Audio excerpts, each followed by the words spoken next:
Diariamente será preciso irrigar o viveiro, não permitindo que haja ressecamento do substrato nas superfícies dos saquinhos de plástico. Em caso de grandes viveiros, como este da UESB, podem utilizar microaspersores, instalados na parte superior da cobertura com tela de nylon em posição invertida. Porém, no caso de se utilizarem os túneis, poderão fazer as irrigações com sistema de aspersão convencional, mangueiras perfuradas de polietileno ou até mesmo manualmente. Deve-se aplicar uma lâmina de aproximadamente 5 milímetros de água por dia, isto é, 5 litros de água por metro quadrado de canteiro, sendo metade pela manhã e metade à tarde. A germinação das sementes deverá ocorrer em um prazo de 6 a 10 dias. A partir deste momento, é muito importante ficar atento para evitar prováveis ataques de formigas cortadeiras e também de doenças ao viveiro. A doença mais preocupante é causada por fungos e provoca o tombamento das mudas, podendo matar até 100% do viveiro. Para evitar que ela ocorra, basta utilizar água de boa qualidade, principalmente sem salinidade, e fazer pulverizações semanais com fungicidas até a emissão da quinta folha definitiva das mudas. Decorridos 4 a 5 meses, as mudas estarão em condições de serem transplantadas. Deve-se escolher sempre as mais vigorosas, que possuam de 30 a 40 centímetros de comprimento e de 5 a 8 folhas definitivas. Em média, nos viveiros bem conduzidos, somente 10 a 15% de mudas de urucoeiros não alcançam os padrões adequados para serem transplantadas.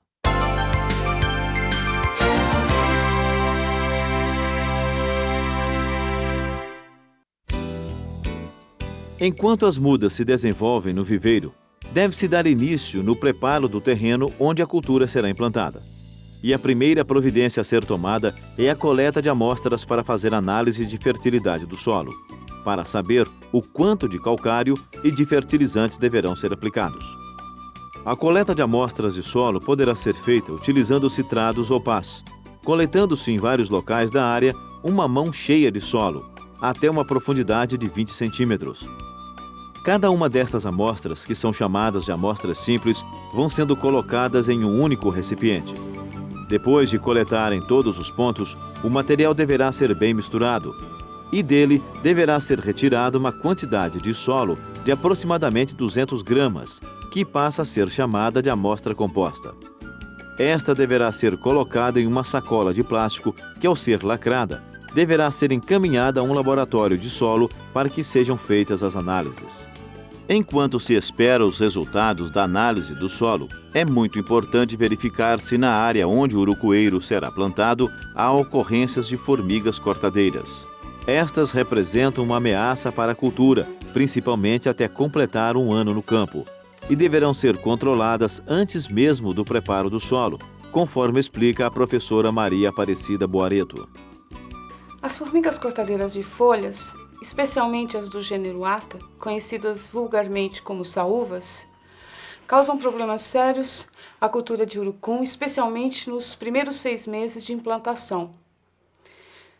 Ao cortar as folhas para o cultivo dos fungos simbiontes, elas acabam determinando muitas vezes a morte das mudas. Um aspecto importante a ser ressaltado é a questão do controle das formigas cortadeiras. As saúvas normalmente constroem ninhos com uma complexidade estrutural que atinge vários metros de profundidade. Então, os inseticidas na formulação pó têm uma baixa eficiência para ninhos adultos de saúva. Para ninhos adultos é importante que se utilize iscas tóxicas ou a termonebulização. Inseticidas à base de pó só são eficientes para ninhos iniciais. Um outro aspecto é que o controle das formigas cortadeiras na área de plantio deve ser realizada antes do preparo do solo, pois as operações do preparo do solo podem desestruturar os formigueiros e torná-los inativos durante algum tempo. Quando da instalação da cultura, as formigas reabrem os seus olheiros e começam a cortar as mudas. Então, é muito importante que o controle seja feito antes do preparo do solo. Com base nos resultados da análise do solo, fica fácil saber quanto de calcário precisa ser utilizado para elevar o seu pH para valores entre 6 e 6,5. Mas, independente da quantidade a ser aplicada em terrenos planos ou com inclinações de até 20%, o calcário deverá ser uniformemente distribuído sobre a superfície do solo. Isso pode ser feito manualmente, em áreas pequenas, ou utilizando-se distribuidores tratorizados por gravidade ou a lanço quando se tratar de áreas maiores. Já em terrenos com mais de 20% de declividade, parte do calcário deverá ser colocado diretamente na cova de plantio. O calcário mais adequado para fazer a calagem para os urucoeiros é o dolomítico, que possui mais de 12% de óxido de magnésio em sua constituição. Ele deverá ser aplicado pelo menos 90 dias antes do plantio, pois as reações do calcário ocorrem na presença de umidade do solo e demoram um certo tempo para se completarem. Veja no manual deste videocurso outras informações a respeito da coleta de amostras e da determinação da quantidade de calcário a ser utilizada. Após a aplicação do calcário, deve-se realizar a aração para que o mesmo possa ser incorporado até pelo menos 20 centímetros de profundidade. Isso poderá ser feito com arados de discos ou de aivecas, mas que apresentem bom poder de penetração no solo, para que o calcário possa ser bem incorporado. Quando se tratar de áreas inclinadas com até 20% de declividade, a aração deverá ser feita com o trator deslocando-se em nível. Além disso, recomenda-se utilizar arados reversíveis para que o solo seja tombado apenas para cima. Tão logo se realiza a aração, deve-se fazer a gradagem, utilizando-se de preferência grades destorroadoras niveladoras. Estas grades, que possuem discos recortados na frente e lisos atrás, permitem destorroar mais o solo e deixam a superfície em boas condições de realizar o plantio.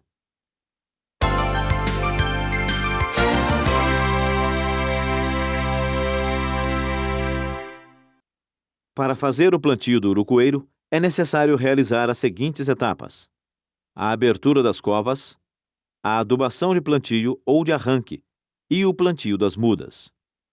Vamos ver primeiro como deverá ser feita a abertura das covas para o plantio do urucoeiro. A abertura das covas poderá ser feita manualmente ou com auxílio de perfuradores de solo tratorizados. Os perfuradores poderão ser utilizados em locais planos ou inclinados em até 20%, ou seja, nos locais onde é possível praticar mecanização. Já em locais com inclinações superiores a 20%, a abertura das covas deverá ser feita manualmente. Quando feitas manualmente em terrenos arados e gradeados, ou seja, com até 20% de declividade, as covas deverão possuir 40 centímetros e também 40 centímetros de profundidade. Porém, se a opção for pela abertura com perfuradores de solo tratorizados, eles deverão possuir um diâmetro de pelo menos 40 centímetros. Já nas encostas, com inclinação superior a 20%, onde o preparo do solo, por meio de arações e gradagens, não é recomendado, as covas deverão possuir 50 centímetros de lado e 40 centímetros de profundidade. Além disso, nestas situações, as covas deverão ser abertas seguindo as curvas de nível do terreno. Existem vários espaçamentos que são utilizados na cultura do urucum, como, por exemplo, 4x4, 5x4, 5x5, 6x3, 6x4, 7x3 e 7x4. Porém, o mais recomendado para cultivos comerciais é o que possui 6 metros entre fileiras de plantas e 3 metros entre as plantas nas linhas, conforme está ilustrado nesse esquema. Com este espaçamento, consegue-se cultivar 550 plantas por hectare, tornando possível obter pelo menos 1.500 quilos de sementes por hectare, dependendo, logicamente, da cultivar utilizada e do manejo adotado para a cultura. Em terrenos com até 20% de declividade, as covas poderão ser abertas pelo menos 30 dias antes do plantio, mas nas áreas com mais de 20% de declividade, elas deverão estar abertas pelo menos 90 dias antes do plantio. Neste caso, após a abertura das covas, será preciso fazer a calagem, colocando em cada cova, no máximo, 1 kg de calcário. e o restante deverá ser distribuído em toda a área. Para isso, será preciso dividir a dose de calcário recomendada pelo número de plantas por hectare. Se o resultado encontrado for maior que 1, aplica-se 1 kg diretamente em cada cova e o restante deverá ser distribuído em toda a área. Por exemplo, ao dividir uma dose de calcário de 1.730 kg por hectare por 550 plantas por hectare, obtém-se um resultado de 3,150 kg de calcário. Assim, cada cova deverá receber 1 kg de calcário, totalizando 550 kg por hectare. O restante, que neste caso será igual a 1.180 kg, deverá ser distribuído manualmente em cada hectare de plantio. Depois da calagem, a próxima etapa refere-se à adubação de plantio. Veja como ela deverá ser feita. A adubação de plantio, também chamada de adubação de arranque, deverá ser feita em torno de 30 dias antes do plantio. Em cada cova será necessário colocar 10 litros de esterco de curral curtido ou de composto orgânico, ou então 3 litros de esterco de aves. Além da adubação orgânica, será necessário também fazer uma adubação química, com base nos resultados da análise do solo. Quando o índice de fósforo presente no solo, indicado na análise de solo, for inferior a 20 ppm, será necessário acrescentar em cada cova 60 gramas de fósforo e mais 40 gramas de potássio. Mas quando o índice de fósforo do solo for superior a 20 ppm, será necessário então acrescentar em cada cova 30 gramas de fósforo e mais 20 gramas de potássio. Como fonte de fósforo, normalmente utiliza-se o superfosfato simples, que possui em sua constituição 20% de óxido fosfórico, representado pela fórmula química P2O5. Assim, a quantidade do fertilizante superfosfato simples que deverá ser colocado em cada cova será a seguinte: 300 gramas, caso a dose recomendada seja de 60 gramas por cova, ou 150 gramas, quando a dose recomendada for de 30 gramas por cova. Como fonte de potássio, pode-se utilizar o cloreto de potássio, que possui em sua constituição 58% de óxido de potássio, representado pela fórmula química K2O. Neste caso, a quantidade do fertilizante cloreto de potássio que deverá ser colocado em cada cova será a seguinte: 70 gramas, quando a dose recomendada for de 40 gramas por cova, ou então 35 gramas, se a dose recomendada for de 20 gramas por cova. Todos esses nutrientes deverão ser muito bem misturados ao solo retirado da cova, para depois o material homogeneizado ser novamente colocado na cova. Agora, vamos mostrar como deve ser feito o plantio das mudas de urucoeiro. Assim que todas as covas tiverem sido adequadamente preparadas, pode-se realizar o plantio das mudas do urucoeiro. Para isso, será necessário fazer um pequeno buraco no centro de cada cova para colocar as mudas. Em seguida, elas deverão ser colocadas nas covas, tomando-se o cuidado de retirar os saquinhos de plástico nos quais as sementes foram semeadas. Por fim, bastará chegar terra junto à muda e fazer uma leve pressão com os dedos. Vale a pena chamar a atenção para um detalhe muito importante. Os torrões das mudas não deverão ser totalmente enterrados, sendo recomendado deixar 1 a 2 centímetros acima da superfície do solo, conforme está ilustrado nesse esquema. Além disso, recomenda-se que este plantio seja feito no início do período chuvoso. Porém, nas regiões litorâneas, que geralmente apresentam boa distribuição de chuva, ou em situações em que o cultivo será irrigado, o plantio poderá ser feito também na época da seca.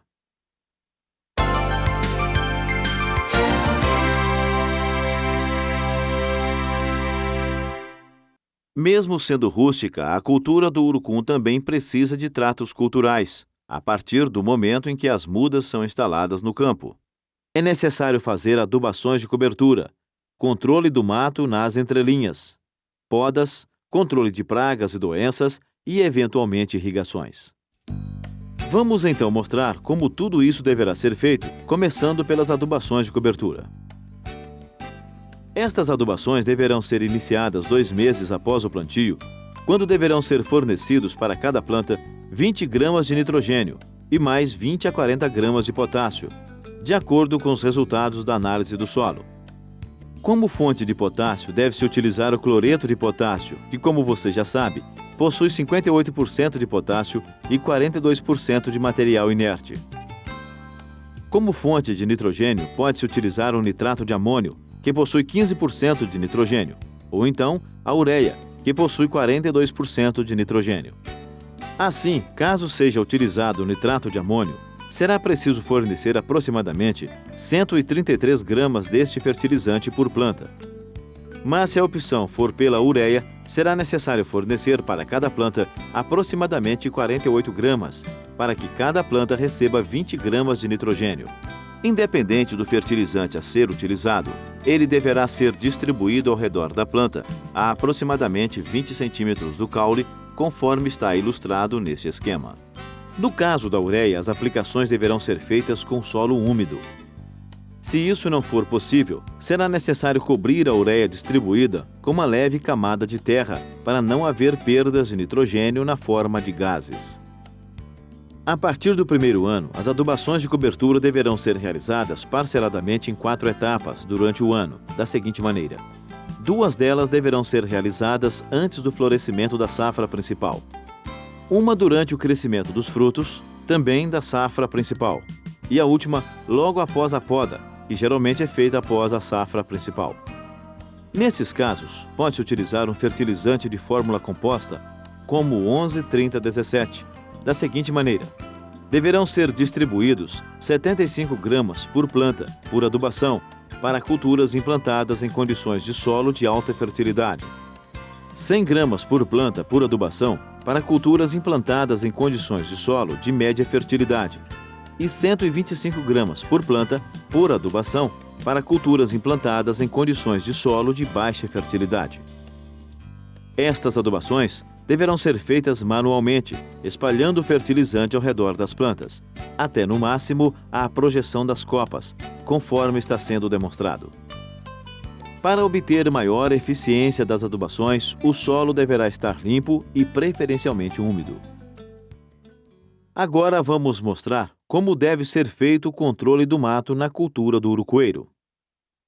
O urucoeiro é uma planta que sente muita competição com plantas invasoras, principalmente no primeiro ano de vida.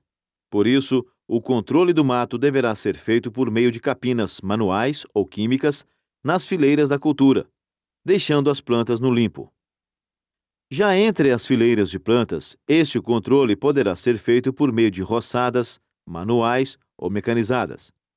No caso de se optar pela utilização de herbicidas que poderão ser pré- ou pós-emergentes, recomenda-se equipar o bico do pulverizador com um protetor adequado, como este aqui. Esta proteção possibilita fazer a capina química com jatos dirigidos, evitando assim que o herbicida atinja as folhas dos urucoeiros. Mas lembre-se, os herbicidas poderão ser utilizados apenas para controlar o mato próximo das fileiras das plantas, mas não nas entrelinhas, pois neste local o mato deverá ser roçado. Este tipo de manejo deverá ser adotado como uma medida de conservação de solo, evitando desta forma a maior ocorrência de erosões. O outro assunto referente aos tratos culturais que será tratado agora são as podas. Já no primeiro ano, a cultura do urucum inicia a produção, em menor escala, é claro. No segundo e terceiro anos, a produtividade aumenta gradativamente e, a partir do quarto ano, ela tende a se estabilizar. Isto quer dizer que as plantas se tornarão adultas a partir do quarto ano e, por isso, a partir deste momento, elas passarão a ser podadas. Após a colheita principal, ou seja, em julho, agosto ou setembro, deve-se cortar drasticamente os galhos dos pés de urucum a cada 1 ou 2 anos, conforme está sendo demonstrado agora. Veja que, utilizando-se uma foice, os galhos são cortados a uma altura de aproximadamente 1,20 m acima do solo e a uma distância em torno de 1 metro ao redor do caule. As pontas dos galhos que são cortadas não devem ser retiradas do meio da lavoura. Elas deverão ser repicadas com a foice e deixadas sobre o solo, para apodrecerem e serem incorporadas a ele. Este tipo de poda, além de controlar o crescimento das plantas, incentiva as brotações e o surgimento de novos galhos, mais baixos e mais produtivos. Agora será a vez de falar a respeito do controle das principais pragas e doenças que atacam os urucoeiros. Com relação às pragas, é preciso ter maiores preocupações com a presença de formigas cortadeiras e ataques de tripes. As formigas cortadeiras, à medida em que aparecerem, deverão ser combatidas com iscas tóxicas, conforme já explicou a professora Maria Aparecida Boareto. Agora ela vai explicar como deve ser o controle da outra praga, ou seja, os tripes, que também atacam a cultura do urucum e causam prejuízos. Os sintomas do seu ataque podem ser reconhecidos pelos pontos negros nas páginas inferiores das folhas e pelo aspecto prateado. O tempo seco normalmente favorece o crescimento populacional e, algumas vezes, tornam-se sérios problemas. No entanto, é importante destacar que não existe nenhum estudo básico indicando qual que é o nível populacional que causa um prejuízo econômico. Assim, não há níveis de controle perfeitamente estabelecidos para esse inseto. Em alguns estudos de eficácia de inseticidas, nós constatamos que alguns inseticidas do grupo dos fosforados e dos piretroides são altamente eficientes no controle da praga. No entanto, o inseticida deve ser utilizado com muita cautela. Com relação a doenças, é preciso ficar atento às infestações de oídio, uma doença provocada por fungos que aparece muito nas culturas de urucum. As regiões altas, geralmente com mais de 700 metros de altitude, são mais propícias ao aparecimento desta doença. Ela ataca tanto as folhas como os frutos, dificultando a realização da fotossíntese, tornando a planta debilitada, podendo até levá-la à morte. Uma planta atacada por oídio é facilmente identificada, uma vez que as folhas e os frutos passam a ter uma coloração esbranquiçada, como se estivessem cobertos por uma leve camada de talco. O controle desta doença poderá ser feito com pulverizações de enxofre em forma de pó molhável, somente nas plantas que estiverem atacadas. Recomenda-se utilizar de 200 a 400 gramas do produto comercial que contenha enxofre por 100 litros de água, e as plantas são pulverizadas dependendo, logicamente, do grau de infestação das plantas. Além disso, esse tipo de controle só deverá ser realizado se pelo menos 15% das plantas estiverem atacadas por oídio. Para encerrar este tópico, vamos falar a respeito das irrigações no urucoeiro. As irrigações no urucoeiro deverão ser utilizadas em regiões quentes ou que possuam distribuição irregular de chuva.